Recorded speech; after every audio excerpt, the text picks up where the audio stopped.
Ele descobriu que algumas negociações não envolvem dinheiro, apenas vidas colocadas à venda em silêncio. O conde Everand sempre acreditara que tudo tinha um preço, inclusive a ordem. Cresceu observando contratos selarem destinos, dotes substituírem afeto e alianças apagarem ressentimentos antigos. Na casa onde foi criado, o casamento nunca foi tratado como escolha, mas como aquisição estratégica, algo a ser feito no momento certo, com a pessoa certa, pelo valor adequado. O amor, se existisse, deveria surgir depois, como consequência conveniente. Quando completou 32 anos, a pressão tornou-se aberta. A linhagem precisava continuar, as propriedades exigiam estabilidade, e a mãe, Lady Morvienne, já não escondia sua impaciência. Era uma mulher rígida, moldada pela escassez e pelo medo de perder o que conquistara. Administrava a casa com disciplina implacável e mantinha sob seu controle um pequeno grupo de servos herdados de acordos antigos, tratados mais como bens do que como pessoas. Foi nesse contexto que Everand decidiu comprar uma esposa. A expressão não lhe parecia cruel, apenas honesta. Não buscava romance, mas adequação. Uma mulher jovem, saudável, discreta, capaz de gerar herdeiros e não interferir em seus negócios. Consultou intermediários, analisou propostas vindas de famílias endividadas, avaliou valores e condições. Tudo seguia um cálculo frio, confortável em sua lógica. A escolha recaiu sobre Lyris, sem que ele soubesse, a princípio, quem ela realmente era. O nome surgiu numa lista informal, mencionada como alguém de beleza contida, educação básica e comportamento dócil. Não pertencia a nenhuma casa nobre, o que reduzia custos e exigências. Para Everand, parecia ideal. Apenas depois percebeu que o nome lhe soava familiar demais. Lyris vivia na propriedade desde a adolescência.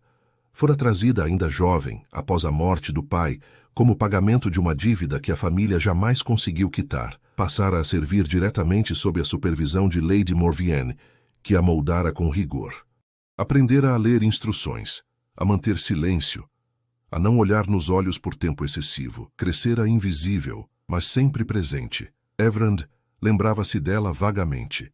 Uma figura discreta nos corredores, uma presença constante nas tarefas diárias.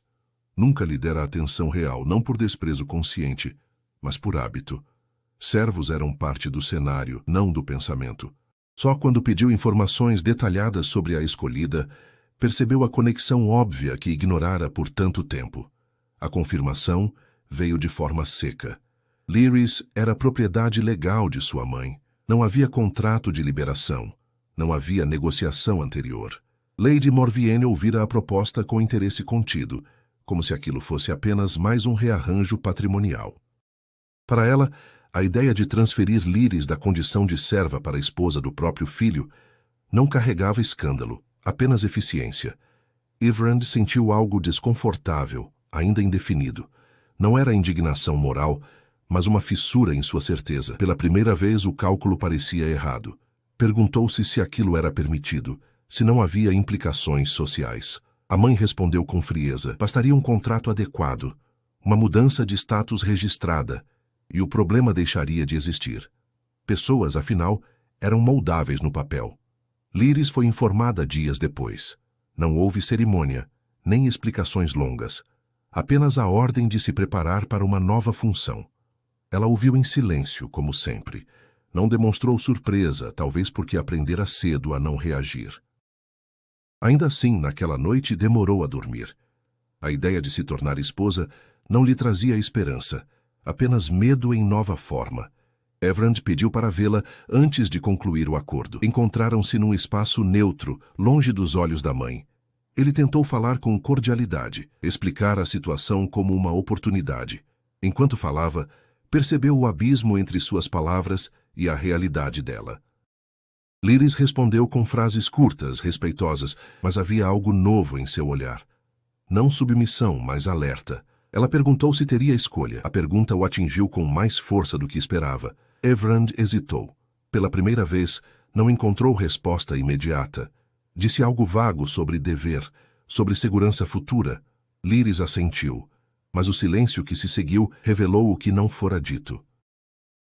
Aquilo não era proposta, era transferência de posse. Ao se afastar, Evrand compreendeu que havia iniciado algo que não controlava. Comprar uma esposa parecia simples nos contratos, mas agora exigia que ele encarasse o rosto humano do acordo.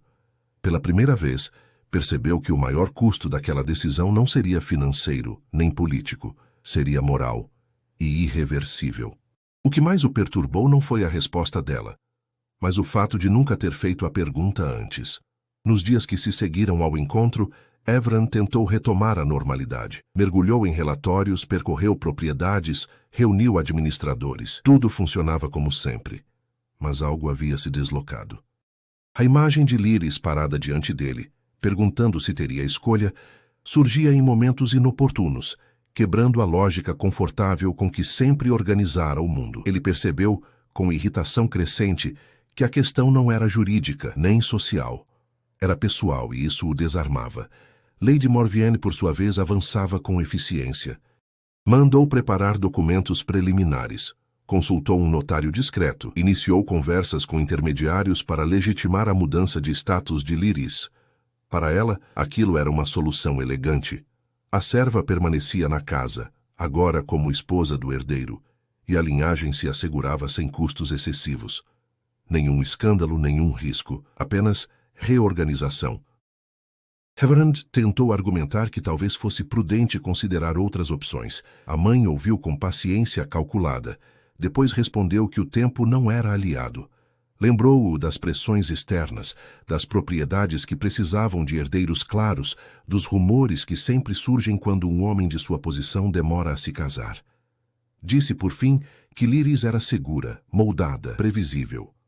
Qualidades que, segundo ela, garantiam estabilidade. Essas palavras o incomodaram mais do que deveriam. Previsível, moldada, segura.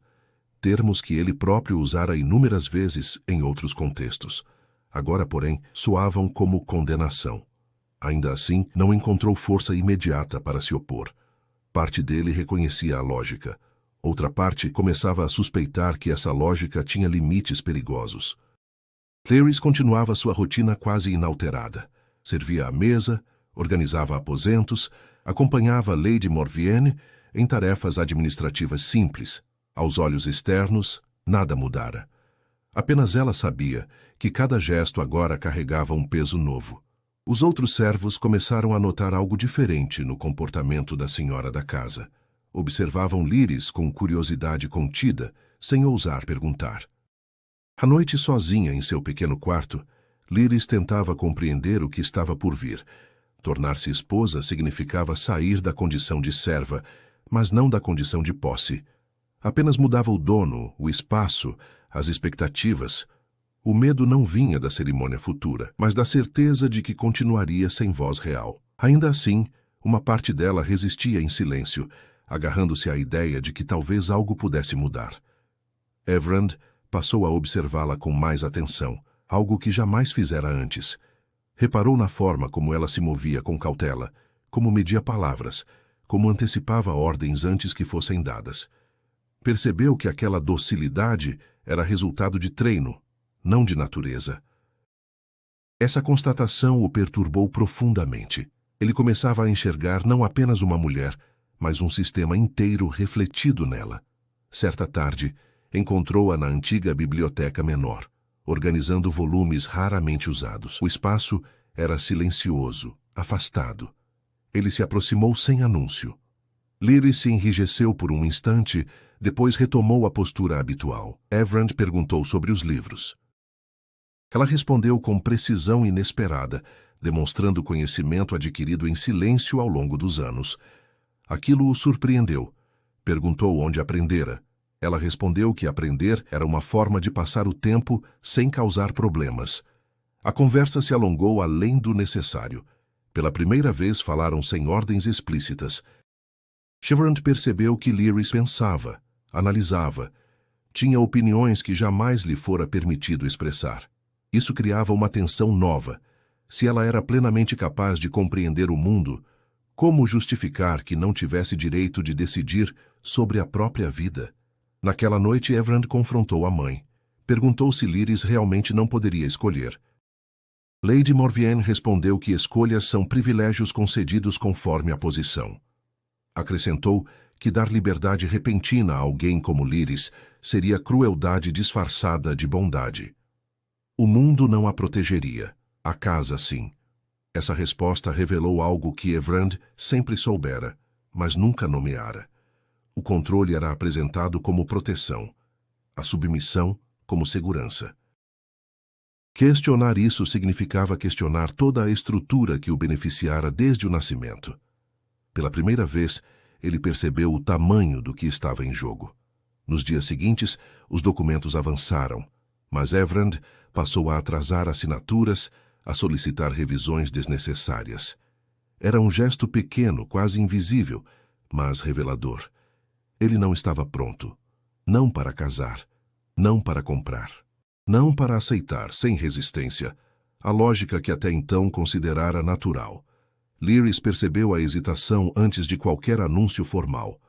Algo no ritmo da casa mudara. Pela primeira vez desde que fora informada, sentiu uma fresta mínima de incerteza no destino traçado para ela. Não era esperança plena, mas era algo novo, e isso, por si só, já representava perigo. Evrand terminou aquela semana com uma certeza incômoda. Se seguisse adiante como planejado, não apenas tomaria uma esposa, confirmaria um sistema que transformava pessoas em soluções convenientes, e, ao perceber isso, compreendeu que o casamento deixara de ser apenas um acordo. Tornara-se um teste moral que ele jamais esperara enfrentar. A verdadeira negociação começou quando Evrand percebeu que não bastava atrasar documentos para evitar uma escolha. A pressão tornou-se mais direta. Lady Morvienne notou a hesitação do filho e passou a agir com menos paciência. As conversas deixaram de ser sugestões veladas e assumiram o tom de ordens práticas. O notário foi convocado novamente. Datas foram sugeridas, e rumores começaram a circular entre famílias vizinhas. Para o mundo externo, o conde finalmente resolvera sua situação conjugal. Dentro da casa, porém, o clima era de vigilância silenciosa. Evrand sentia-se encurralado. Cada adiamento levantava suspeitas, e cada silêncio parecia confirmar algo que ele próprio ainda não conseguia formular em palavras. Pela primeira vez, compreendeu que o poder herdado vinha acompanhado de expectativas rígidas. Questioná-las significava não apenas desafiar a mãe, mas ameaçar a estabilidade construída por gerações. Lyris foi retirada gradualmente de algumas funções, não como punição, mas como preparação. Passou a receber instruções específicas sobre postura, vestimenta, etiqueta mínima. Era apresentada de forma discreta a mulheres ligadas à casa que a avaliavam com curiosidade contida. Nenhuma delas perguntava o que Lyris queria. Perguntavam apenas se ela aprenderia rápido. Esse processo despertou nela uma inquietação crescente. A mudança de status prometida parecia apenas uma troca de vigilantes. O corpo continuava observado, corrigido, moldado. A diferença estava nas expectativas. Antes, servia em silêncio. Agora, deveria representar algo que não escolhera. O medo transformava-se lentamente em resistência interna. Evrand começou a procurar desculpas para encontrá-la longe dos olhos da mãe. Pequenas conversas tornaram-se mais frequentes, ainda que breves. Ele tentava explicar suas dúvidas, mas tropeçava nas próprias palavras. Lyris ouvia com atenção contida. Não pedia nada. Essa ausência de exigência o desestabilizava ainda mais. Certa noite, ele perguntou o que ela faria se pudesse escolher livremente. A pergunta saiu sem planejamento, quase como confissão. Lyris demorou a responder. Disse por fim que não sabia. Nunca fora estimulada a imaginar um futuro próprio. A resposta simples revelou o estrago mais profundo. Não se tratava apenas de retirar escolhas, mas de impedir que elas fossem sequer concebidas. Esse diálogo marcou Evrand de forma definitiva. Pela primeira vez, percebeu que oferecer casamento não repararia o dano causado por anos de controle. Poderia mudar o título dela, mas não devolver o tempo nem a autonomia perdida. Aquilo transformava o acordo em algo ainda mais problemático. Não era solução. Era continuidade. Lady Morvienne percebeu a aproximação entre os dois e reagiu com frieza estratégica. Chamou Evrand para uma conversa longa, meticulosamente planejada. Falou de sacrifícios pessoais, de decisões difíceis, de como ela própria abrira mão de desejos para manter a casa de pé após a morte do marido. Apresentou-se como exemplo de força. Questionou se o filho estaria disposto a arriscar tudo por um escrúpulo tardio. Essas palavras atingiram Evrand com precisão. A culpa misturou-se à dúvida. Ele sabia que a mãe sobrevivera em um mundo hostil, onde ceder significava perder tudo. Ainda assim, algo nele recusava aceitar que esse fosse o único modelo possível. Pela primeira vez, percebeu que honrar o passado não precisava significar reproduzir suas crueldades. O conflito tornou-se insustentável quando Lady Morvienne anunciou que, caso Evrand continuasse hesitante, ela mesma concluiria os trâmites legais. Como proprietária de Lyris, tinha autoridade para definir seu destino. O casamento ocorreria com ou sem o entusiasmo do noivo. Aquilo não era ameaça, era constatação. Evrand sentiu o chão ceder. Pela primeira vez, viu claramente que sua inação não protegia Lyris. Pelo contrário, deixava ainda mais vulnerável ao controle direto da mãe.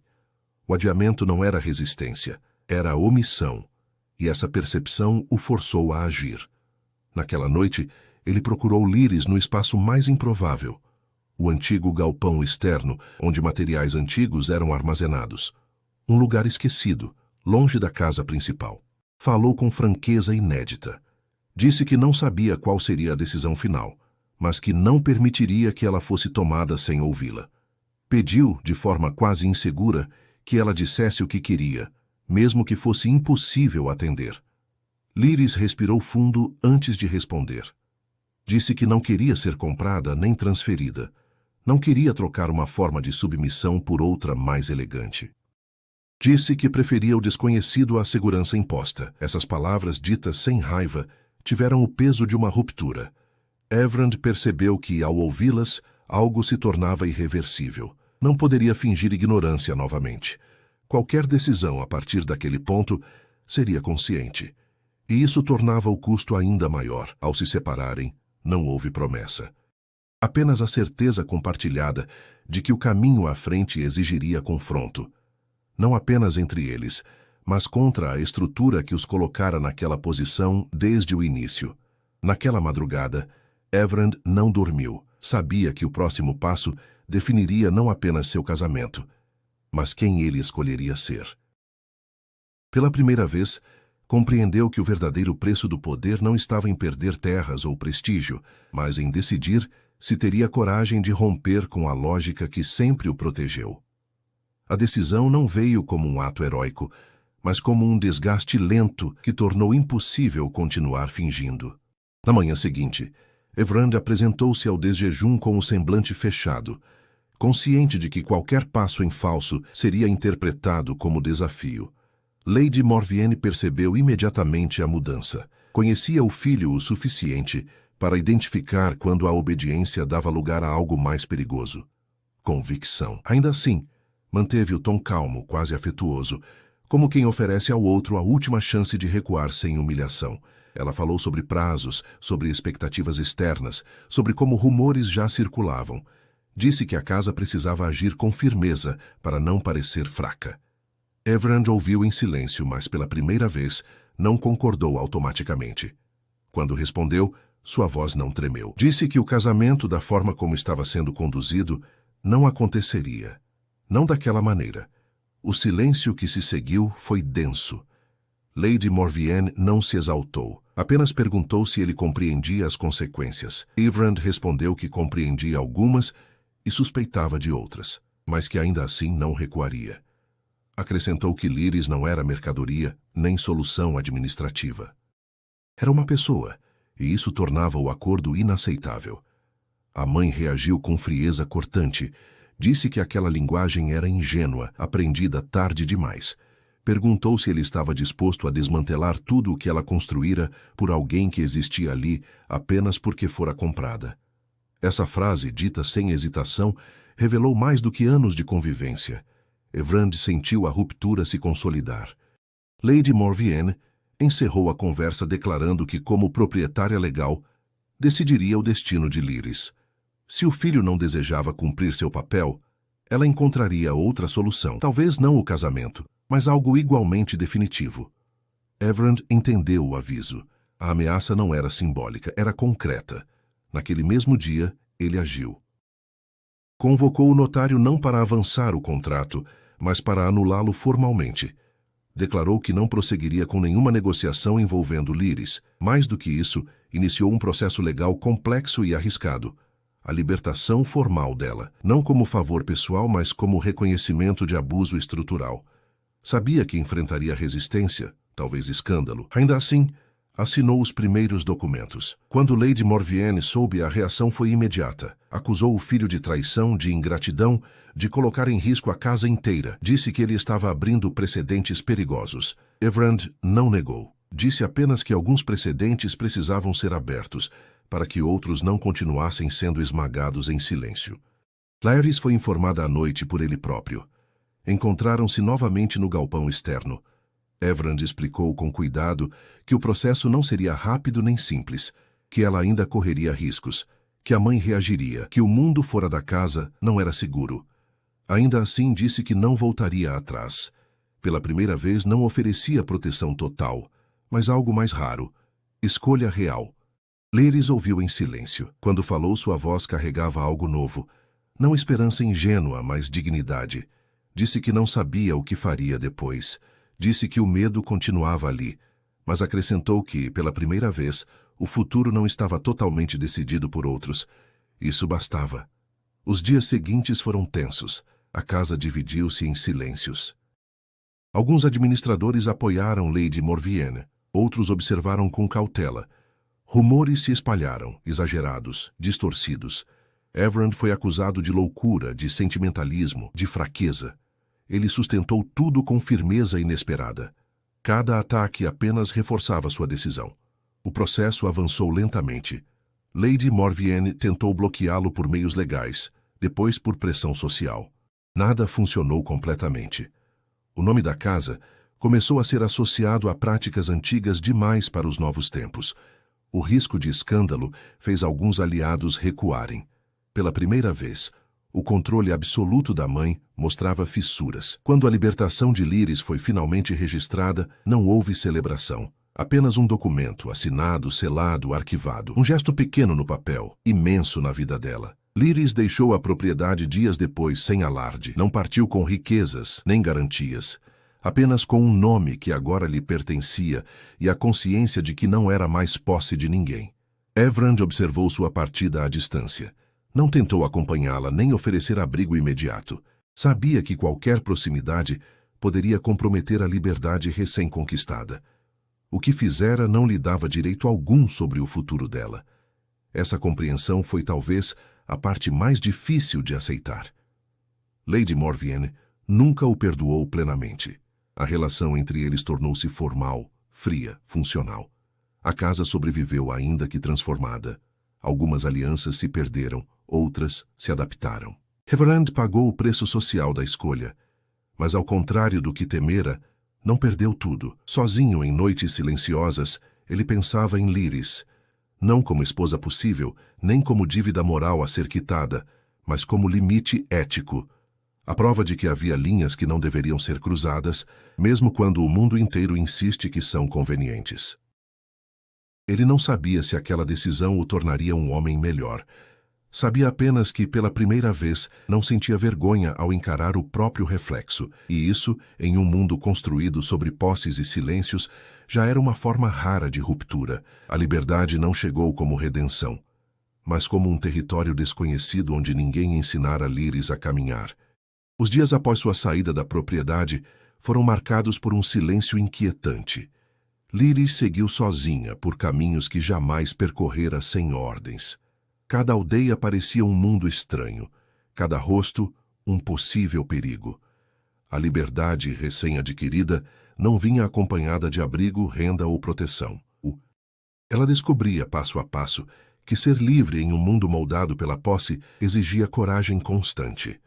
Ainda assim, havia algo irrecuperável que agora lhe pertencia: a possibilidade de escolher. Mesmo quando as escolhas eram poucas, mesmo quando todas pareciam ruins, eram suas.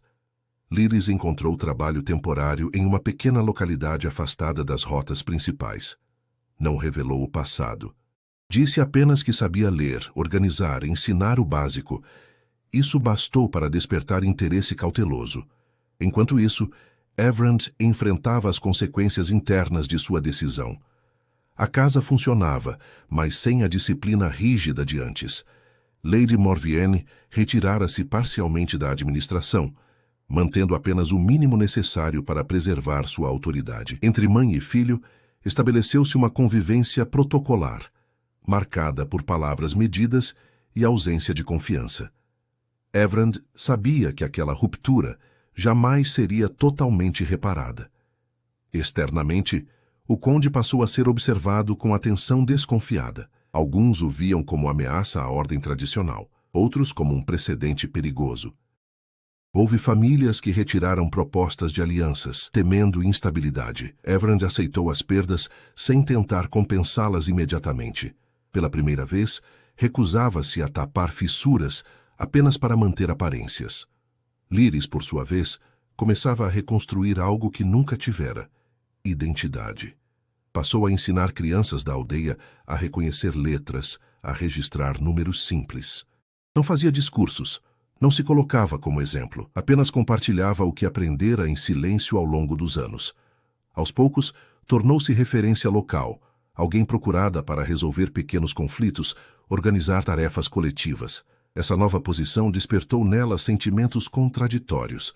Havia orgulho, mas também medo constante de perder tudo novamente.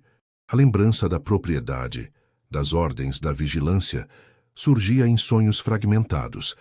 Ainda assim, acordava todas as manhãs com a consciência de que ninguém mais decidia por ela. Isso lhe dava força suficiente para continuar. Everand recebeu notícias indiretas sobre regiões onde mulheres livres começavam a assumir funções informais de organização. Não sabia se Lyris estava entre elas.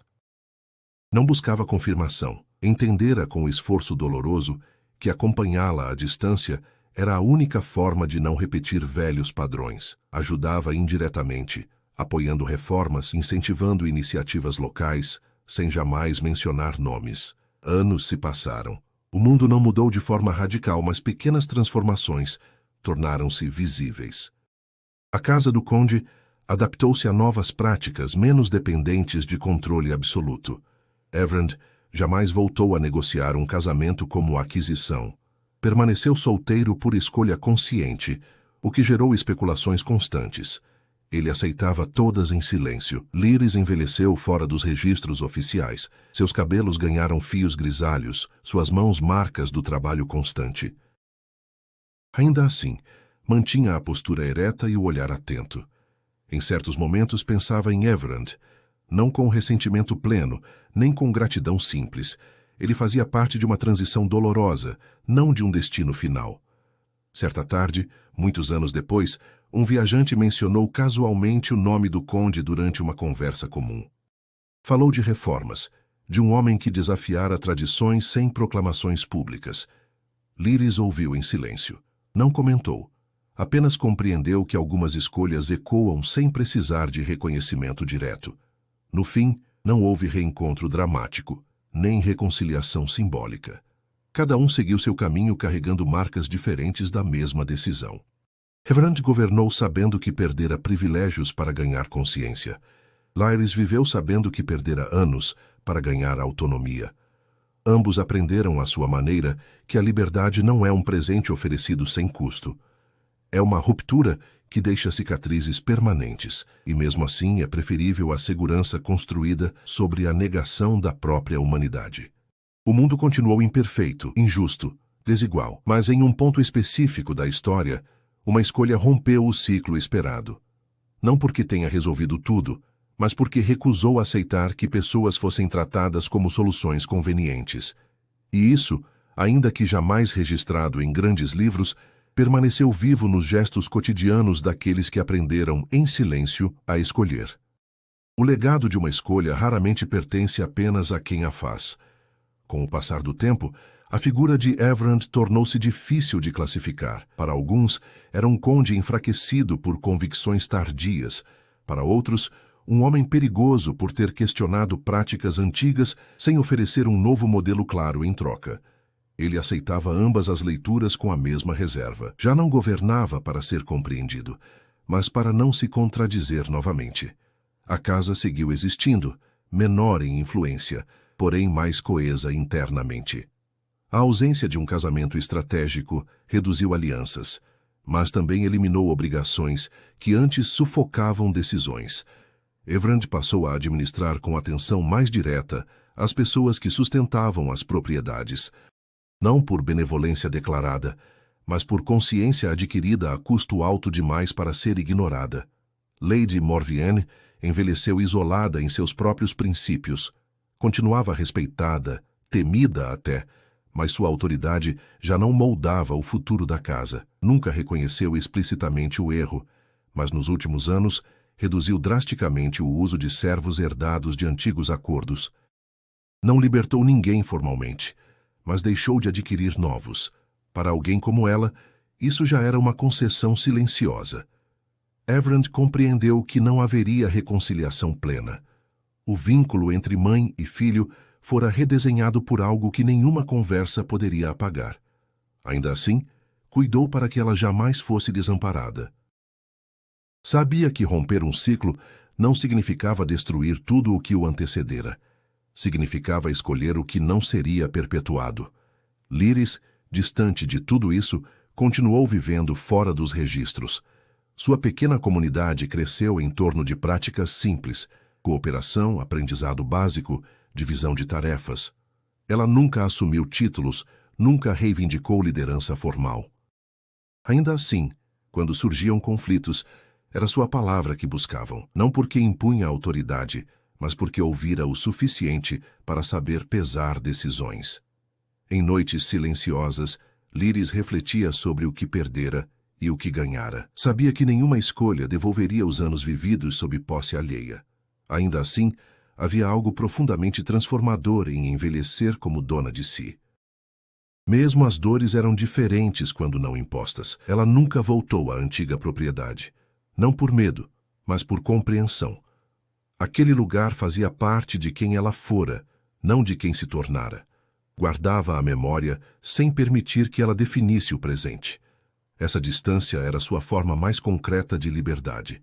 Everand, por sua vez, começou a preparar o futuro da casa sem herdeiros diretos. Criou estruturas administrativas mais coletivas, fortaleceu conselhos locais, reduziu a dependência de decisões centralizadas. Alguns chamaram isso de fraqueza, outros de adaptação. Ele não respondeu a nenhum. Sabia que sistemas mais justos raramente recebem aplausos imediatos. Com o tempo, sua história foi sendo contada de forma incompleta. Mencionavam a recusa em casar, a quebra de um acordo esperado, as reformas discretas. Ninguém falava de Lyris. Ninguém falava da escolha inicial que dera origem a tudo. A história preferia simplificar. Everand aceitava isso como parte do preço. Em um inverno particularmente rigoroso, sua saúde declinou rapidamente. Nada dramático, apenas o desgaste acumulado de uma vida conduzida com tensão constante. Preparou documentos finais, delegou responsabilidades, garantiu que a transição fosse estável. Não deixou cartas confessionais, nem explicações morais. Não buscava absolvição póstuma. Quando morreu, o anúncio foi sóbrio. O condado não entrou em colapso. A vida seguiu. Alguns lamentaram, outros se adaptaram. O mundo raramente para por escolhas éticas tardias. Ainda assim, pequenas consequências permaneceram. Anos depois, jovens que jamais ouviram o nome de Everand aprenderam a ler com métodos semelhantes aos que Lyris ensinara. Trabalhadores começaram a questionar acordos antigos. Mulheres passaram a ocupar espaços informais de decisão. Nada disso era atribuído a uma única pessoa. As mudanças pareciam espontâneas, quase naturais, e talvez fosse assim que deveriam ser. Em um ponto distante do território, uma mulher já idosa observava crianças correndo em um pátio simples. Seu corpo carregava marcas do tempo, mas seus olhos permaneciam atentos. Ela não se via como símbolo nem como sobrevivente exemplar. apenas como alguém que em determinado momento teve a chance de dizer não e foi ouvida. O mundo continuava injusto, imperfeito, duro, mas aquela escuta isolada e improvável quebrara algo que parecia inquebrável. Não mudara tudo, mas impedira a repetição exata do mesmo erro. E talvez esse fosse o máximo que uma escolha individual poderia alcançar. O tempo não transformou a história em justiça, transformou-a em referência silenciosa.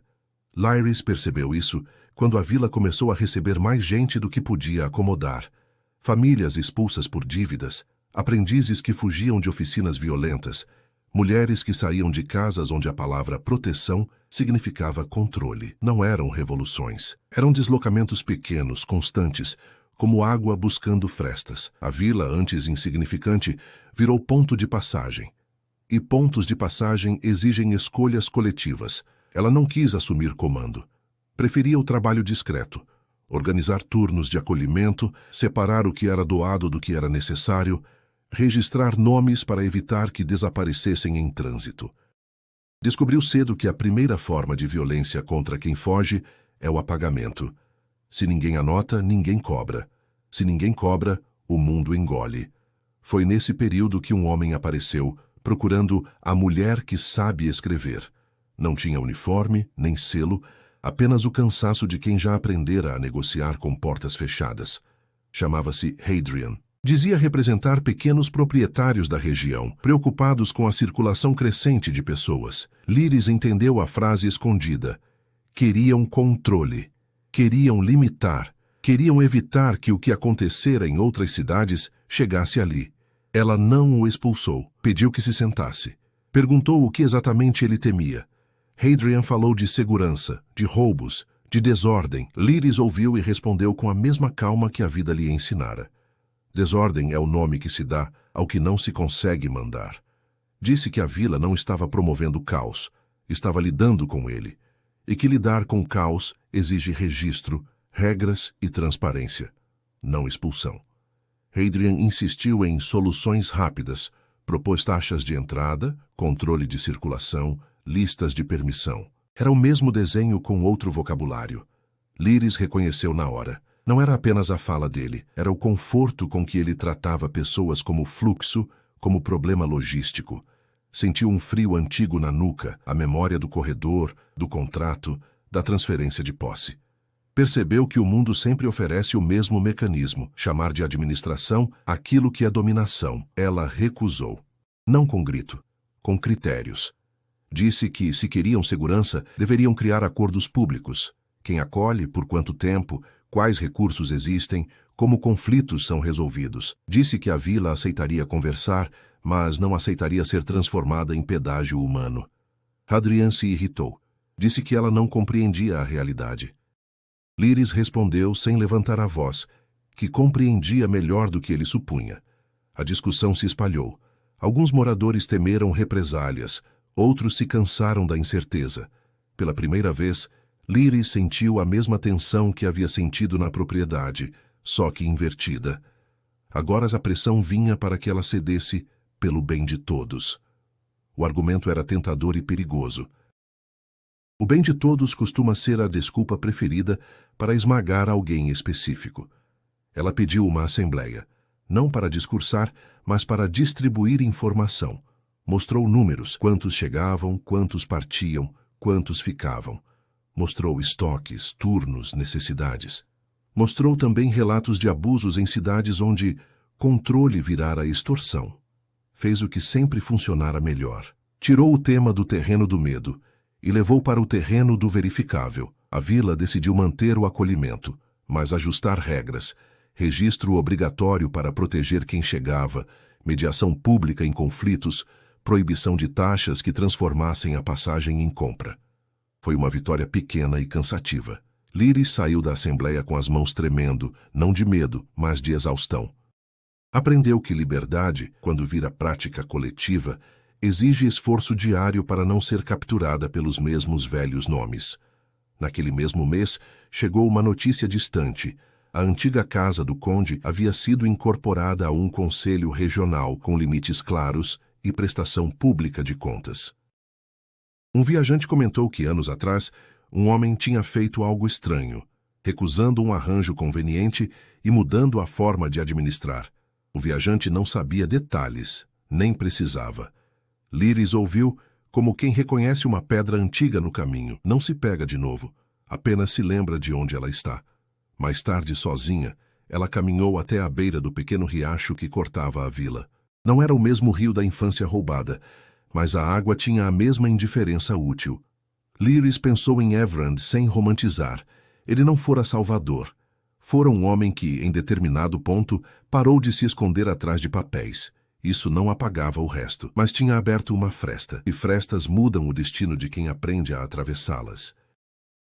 Antes de voltar, encontrou uma menina anotando palavras num pedaço de carvão, repetindo letras com concentração feroz. Liris se ajoelhou ao lado dela e corrigiu uma linha torta. A menina perguntou por que era importante escrever. Liris respondeu: porque quando alguém tenta te vender, a primeira coisa que fazem é dizer que você não tem nome. E nome, quando escrito por você mesma, é a primeira prova de que ninguém te possui. A menina assentiu, sem entender tudo. Não precisava entender ainda, bastava continuar escrevendo.